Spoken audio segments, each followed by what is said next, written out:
People walking around Millennium Square today will have noticed a new addition to the area.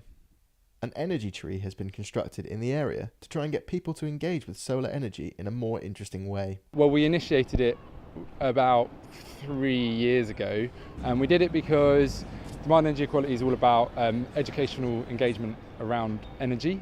So energy is abstract and intangible. You can't touch it, you can't feel it, you experience light, you experience heat, but you don't necessarily sort of like experience electricity itself or the gas for heating. So the theory goes that if you can get your hands dirty and actually understand what electricity or energy is, then you're more likely to be able to then reduce your consumption of it and use it in a more sort of sustainable way. An eye-catching feature of the tree are its leaves, which are made from solar energy panels. These were constructed by Bristol people who are recovering from alcohol and drug addictions with the help of Bristol Drugs Project. People who've got involved have learnt, small steps, like how electricity works. They've built little circuits, and then they've built these fabulous solar leaves on the energy tree.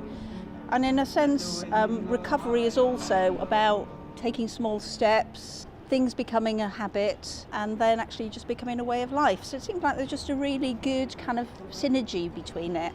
And looking at this fantastic tree, it's something for people to be really proud of being part of. The design of the tree was drawn up by artist John Packer, who used it as a way of combining his love of science and arts together. It is also one of the reasons it was built on Millennium Square, so it could be used together with At Bristol. It's really delightful that At Bristol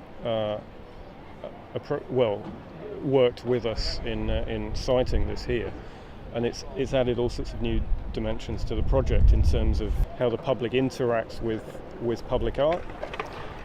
Public art is usually something that's at a very great distance from people. They feel kind of somewhat alienated from it, that they have to sort of have quite a degree of art awareness in order to understand what they're seeing before them. So the point of this is to be highly engaging. People basically sort of come here, look at it, and sort of get it. It's an analogy of a tree, and it's we've only had positive comments so far, which is pretty rare for a public sculpture. I'm Jack on Millennium Square for Made in Bristol TV.